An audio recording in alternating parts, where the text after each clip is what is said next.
1 month after Denver General Hospital burned, John Martinez stood on the subway platform that served as their community's main gathering space and realized he had no idea how to be a leader during peacetime. War made sense.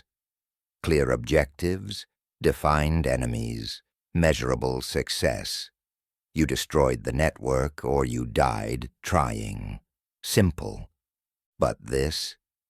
53 survivors looking to him for decisions about crop rotation schedules and water rationing policies, and whether Miller's 15-year-old son should be allowed on patrol duty. This was harder than anything he'd faced in the military or during the outbreak. Rachel emerged from the medical bay, a converted subway car with salvaged equipment and dwindling supplies. At 18, she'd matured beyond her years, her pre-med knowledge combined with harsh practical experience, making her the closest thing they had to a real doctor. But the exhaustion showed in the dark circles under her eyes, the slight tremor in her hands when she thought no one was watching. Mrs. Patterson's infection is getting worse, Rachel said quietly. The antibiotics we scavenged from the pharmacy are expired. They're barely working.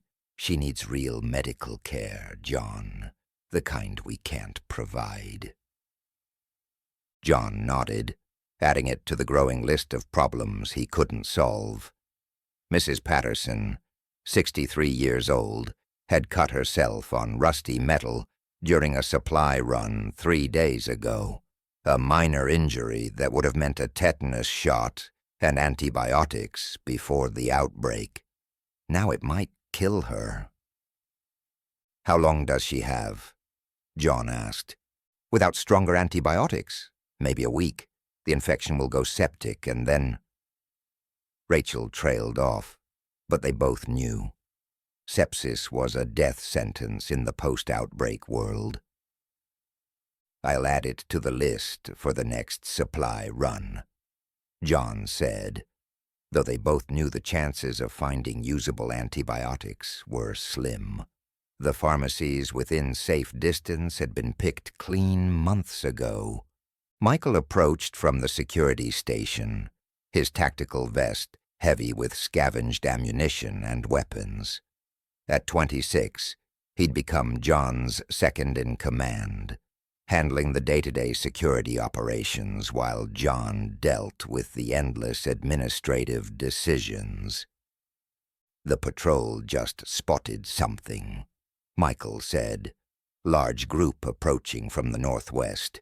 Maybe 30 people, moving slow but organized. They're not infected. We've been watching them for 2 hours. They're survivors." John felt tension coil in his chest. More survivors meant more mouths to feed, more personalities to manage, more potential conflicts, but it also meant more skills, more labor, more hope for rebuilding something sustainable. "How far out?" John asked. 2 miles, maybe less. They'll reach our perimeter in an hour. "Get everyone to their stations," John ordered. "Standard protocol. We meet them outside the defenses, assess the situation before allowing anyone inside. Rachel, stand by in case they have wounded." The community mobilized with practiced efficiency, the result of John's relentless training over the past month. Guard positions manned, weapons ready, medical supplies prepared. They'd done this twice before, with smaller groups, integrating a total of 13 additional survivors. But 30 was different. 30 could change everything.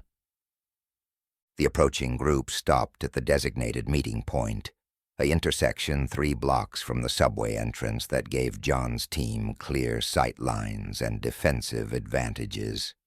They looked rough, clothes tattered, faces gaunt from malnutrition, several limping with untreated injuries.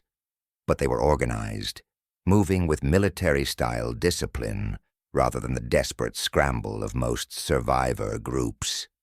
Their leader stepped forward, hands raised to show he was unarmed. Mid-30s, tall and lean with the bearing of someone accustomed to command.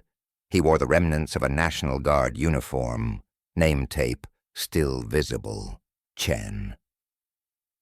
"I'm David Chen, formerly Colorado National Guard," he called out. "We're from Colorado Springs. Our settlement was attacked 2 weeks ago. We're the only ones who made it out. We're not looking for trouble, just shelter and a chance to contribute." John studied him carefully, noting the tactical positioning of Chen's group, the way they'd naturally formed a defensive perimeter despite claiming peaceful intent. This man had military training, real combat experience. That could be an asset or a threat. "I'm John Martinez," John said, stepping forward but keeping his rifle ready. "What attacked your settlement?" Chen's expression darkened. "We're not sure. They moved like the infected, but faster, more coordinated. They weren't just attacking randomly. They were targeting specific people. Our leadership, our medical personnel, anyone with specialized skills. It was like they were trying to eliminate our ability to function as a community." John exchanged glances with Michael. That didn't sound like any infected behavior they'd encountered. The network had been intelligent, but it had been destroyed. Patient 0 was dead. The infection should have reverted to mindless aggression. "How many casualties?" John asked. 147, Chen said, his voice tight with controlled emotion. "Out of 212, we lost almost everyone. These 32 are all that's left." The weight of that loss hung in the air between them. John understood survivors' guilt intimately, could see it mirrored in Chen's eyes. This man had led people to safety and watched most of them die anyway. "We can offer temporary shelter," John said carefully, "but we're limited on resources. We'll need to assess what you can contribute to the community." "We have skills," Chen said. 2 engineers, an agriculturalist, a doctor with actual medical training, not just field experience. We can pull our weight. We just need a chance." A real doctor. John glanced at Rachel, saw the hope flash across her face. Mrs. Patterson might survive after all. "Weapons stay with my security team until we complete vetting," John said. "Standard quarantine protocol. You'll be housed separately for 48 hours while we confirm no one's infected or carrying disease. After that, assuming everything checks out, we can discuss a permanent integration." Chen nodded. "Fair terms. We'll comply with whatever protocols you have in place." As Chen's group was led into the subway system, processed through the security checkpoints John had established, he couldn't shake a nagging feeling in his gut. Something about Chen's story didn't add up. If the infected at Colorado Springs were that organized, that tactical, why hadn't John's community seen similar behavior? Why would they target one settlement and not others? But he pushed the concern aside. They needed the manpower, needed the skills, and maybe he was just being paranoid, seeing threats where none existed, because that's what Kandahar had trained him to do. Dr. James Morrison examined Mrs. Patterson within 2 hours of arrival, his professional competence immediately apparent. He'd managed to salvage his medical bag from Colorado Springs, including a small supply of current generation antibiotics. "She'll be fine," Morrison told John and Rachel after the examination. "The infection hasn't gone septic yet. A week of proper antibiotics and she'll make a full recovery." Rachel looked like she might cry from relief. John felt something unknot in his chest that he hadn't realized was there. "Thank you," John said. "What do you need? Supplies, equipment, space to set up a proper medical facility?" "What I need is impossible," Morrison said with a tired smile. "A fully stocked hospital with power and running water. What I can work with is significantly less. But I'll take an inventory of your medical supplies and put together a wish list for future scavenging runs." Over the next 48 hours, Chen's group passed quarantine without incident. No signs of infection, no suspicious illnesses. The engineers, Sarah Kim and Robert Torres, examined the community's power systems and immediately identified improvements. The agriculturalist, Maya Patel, reviewed Rachel's crop setup and suggested modifications that could double their yield. And Chen himself proved invaluable in training sessions, his National Guard experience bringing a professional polish to John's rougher military tactics. He knew logistics, knew how to manage larger groups, knew administrative procedures John had never bothered learning. By the end of the week, the community had grown from 53 to 85, and the integration seemed to be going smoothly. Too smoothly, John thought. Nothing ever went this well. The first body was discovered 9 days after Chen's arrival. Thomas Walker, one of Chen's original group, was found in a maintenance tunnel during a routine patrol. Initial assessment suggested suicide. He'd apparently hanged himself from an overhead pipe. But when Rachel examined the body, she found inconsistencies. The ligature marks don't match, she told John and Michael privately. If he hanged himself, the marks would be higher on the neck, angled upward. These are horizontal, consistent with manual strangulation. Someone killed him and staged it to look like suicide. "You're sure?" Michael asked. "I'm sure," Rachel said firmly. "And there's something else. His fingernails have skin tissue under them. He fought back. He scratched his attacker." John felt cold certainty settling over him. "Can you extract DNA from the tissue?" "Maybe, but we don't have the equipment to analyze it. Best I can do is preserve it and hope we find a functioning lab someday." "Who knew Walker?" John asked. "Who was he close to in Chen's group?" "That's the thing," Rachel said. "According to people I've talked to, Walker was close to Chen himself. They'd served together in the National Guard before the outbreak. If anyone would know what really happened at Colorado Springs, it would be Walker." The implication hung between them. Walker had been killed to keep him quiet about something, and the killer was almost certainly someone from Chen's group. John called a security meeting, just his core team from before Chen's arrival.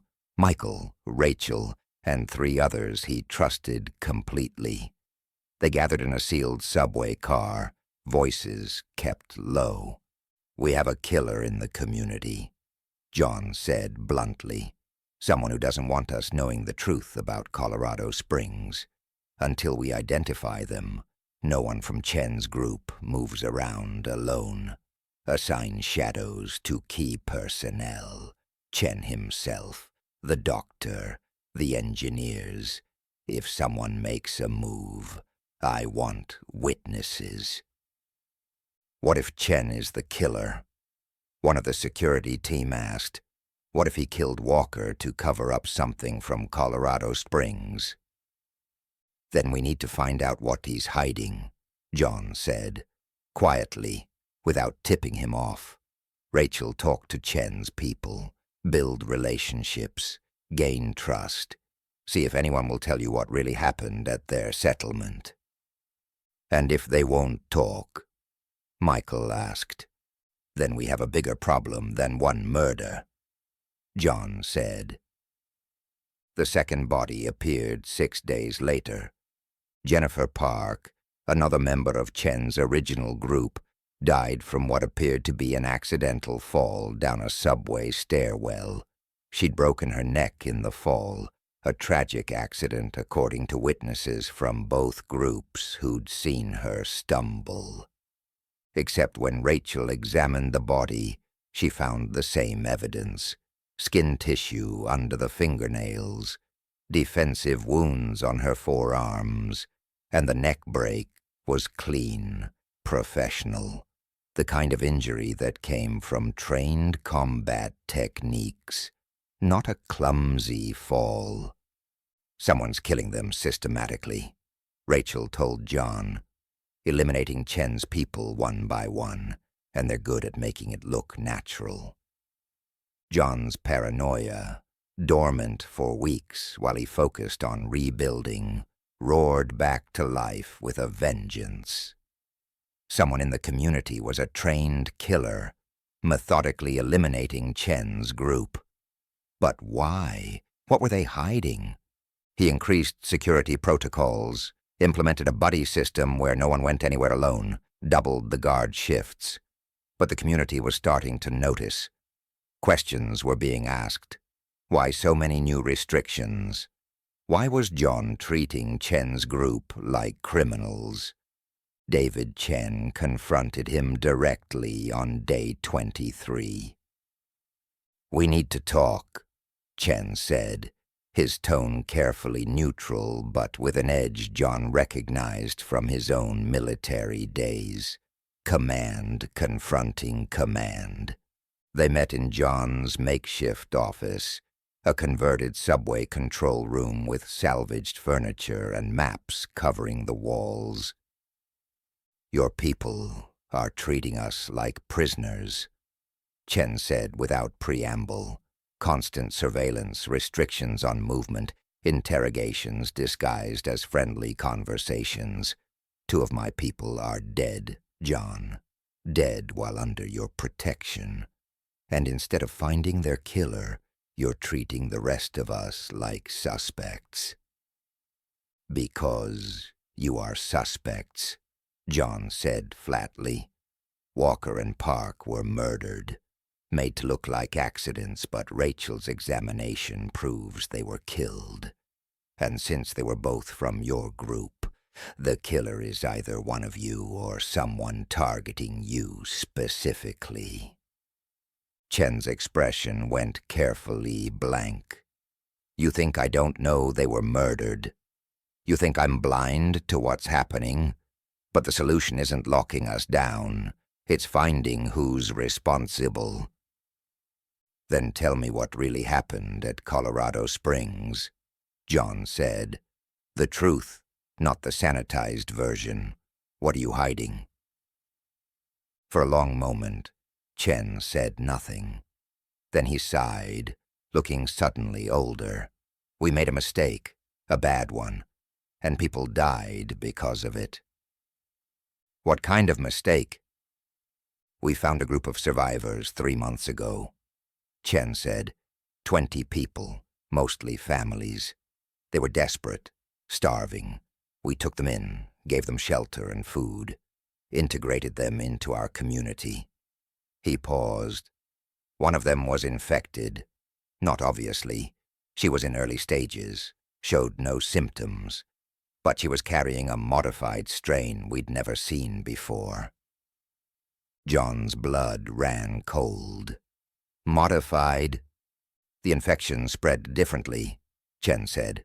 "Faster, more aggressive, but with delayed onset. By the time we realized what was happening, 40 people were infected. They turned simultaneously one night. Coordinated attack from inside our defenses. We barely got 32 people out alive.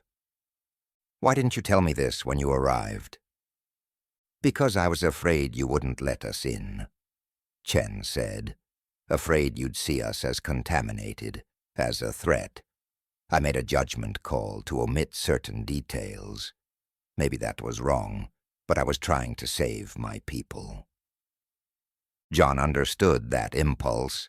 He'd made similar calls during the network war, but omitting information created exactly this kind of situation. Mistrust, paranoia, people dying.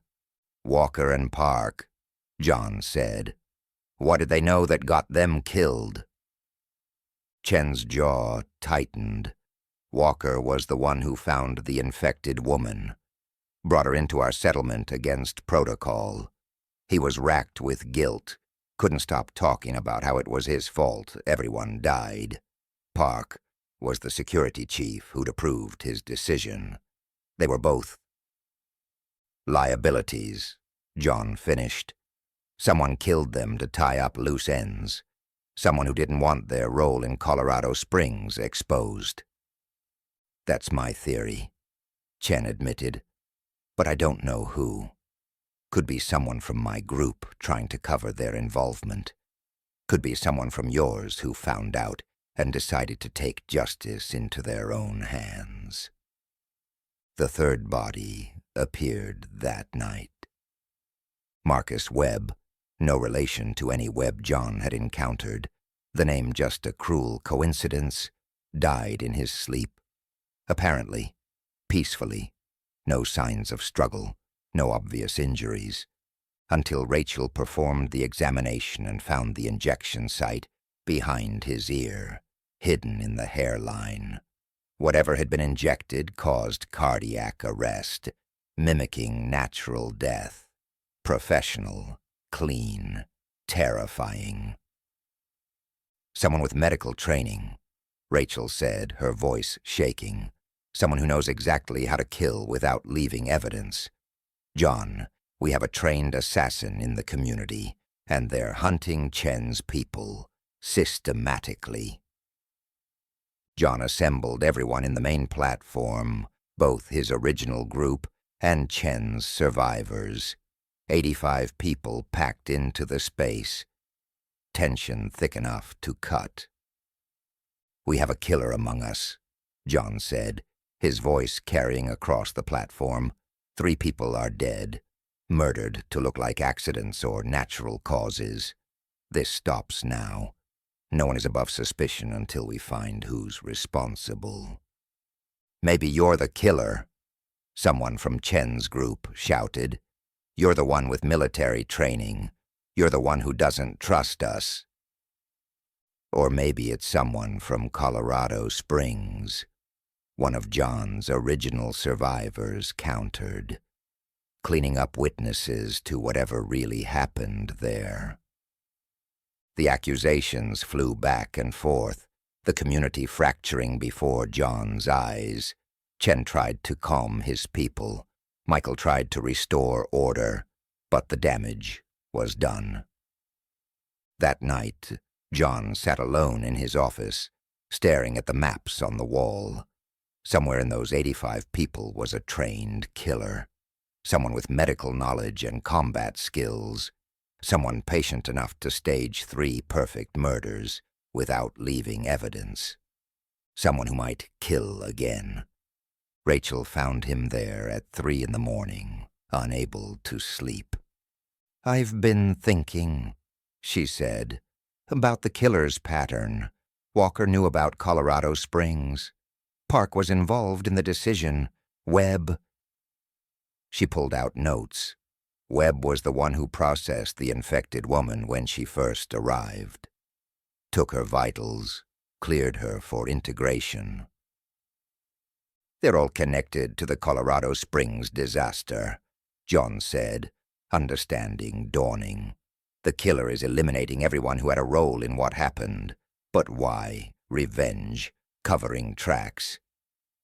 Or prevention, Rachel said quietly. What if the killer thinks those people were responsible for bringing a modified infection into their community? What if they're trying to prevent it from happening again? John thought about the modified strain Chen had described. Faster, more aggressive, delayed onset. That wasn't natural evolution. Someone had engineered it, and if Chen's group had encountered it. We need to find out where that infected woman came from, John said, who she was, where Chen's people found her. Because I'm betting she didn't just wander into Colorado Springs by accident. The investigation over the next 3 days revealed fragments of a larger picture. Chen's group had found the infected woman near an abandoned research facility in the mountains. She'd been alone, appeared disoriented but not violent. Walker had brought her in despite protocol because she was injured and seemed harmless. The research facility. John sent a small team to investigate, taking Chen with them despite the risk. What they found made everything click into place. The facility had been a laboratory, recently occupied, equipment still warm, notes scattered across desks, cryogenic storage units with empty chambers. Someone had been working here, studying the infection, and based on the dates in the research logs, they'd still been here when Chen's group found the woman. They released her deliberately, Chen said, his voice hollow with realization. Used her as a test subject, infected her with a modified strain and sent her stumbling into our territory, knowing we'd take her in. We weren't just victims. We were an experiment. John found personnel files, started reading names, then stopped cold when he reached a familiar one. Dr. Rebecca Santos, the same Santos who'd later appear at the facility John would discover in a future he hadn't reached yet. But here, now in these old records, she was listed as a junior researcher under someone else's command. Colonel Marcus Webb. The name hit John like a physical blow. The same Webb who would become his enemy. The same Webb who was conducting experiments, weaponizing the infection. He was already operational 1 month ago, already testing his modified strains on survivor communities. And Chen's group had been his first large-scale test. "We need to leave," John said urgently. "Now. If Webb knows where you went, if he's tracking survivors from his experiments." The explosion cut him off. Back at the subway station, chaos erupted. Modified infected, the fast, coordinated kind Chen had described, were pouring into the community from multiple access points. They moved with terrifying precision, targeting specific people just like at Colorado Springs. But this time, John was ready. This time, he understood what he was facing. "Standard defensive positions," he ordered over the radio. "Rachel, get the civilians to the deep tunnels. Michael, secondary team, seal the north entrance. Chen, you're with me." They fought like they'd trained, John's military precision combining with Chen's National Guard experience. The modified infected were faster than the original strain, but they weren't networked. They could be killed, could be stopped with conventional tactics. The battle lasted 3 hours, 15 infected, eliminated, 7 community members wounded, 2 dead. When it was over, John and Chen stood among the bodies, both covered in blood and sweat. "He used us," Chen said. Webb used Colorado Springs to test his modified strain, and now he's using us again, tracking where we went, attacking to gather more data. Then we need to stop being predictable, John said. Need to take the fight to him instead of waiting for the next attack. How? We don't even know where he is. John thought about the laboratory, about the research notes, about the bigger picture he was only beginning to understand. We find out, John said. We hunt down every facility, every test site, every piece of Webb's operation, and we burn it all down before he can deploy whatever nightmare he's building. Chen extended his hand. Then we do it together. Your people and mine. One community. One mission. John shook it, feeling the weight of leadership settling back onto his shoulders. The paranoia had been justified. The killer had been real, though not the internal threat he'd feared. The real threat was external, organized, scientific, and it was just getting started. That night, John broadcast on 107.3 for the first time since the final transmission after Denver General. Marcus's old microphone felt heavy in his hands. This is John Martinez, broadcasting from Denver. If you're hearing this, know that we're facing a new threat. Not the network. Something worse. Human-engineered. Weaponized. Someone is modifying the infection, testing it on survivor communities. If you've encountered fast, coordinated infected that target specific people, you've encountered their experiments. He paused, choosing his words carefully. We're organizing a response, building an alliance of communities, sharing intelligence. If you have information about modified infected, about suspicious research facilities, about anything that might help us fight this threat, contact us on this frequency. We can't fight this alone, but together we might stand a chance. This is John Martinez. Stay safe, stay vigilant, and stay human. He released the transmit button, looked at the 83 survivors. 2 had died in the attack. Gathered around him, Chen's people and his own, no longer divided. We've got work to do, John said. Welcome to the war.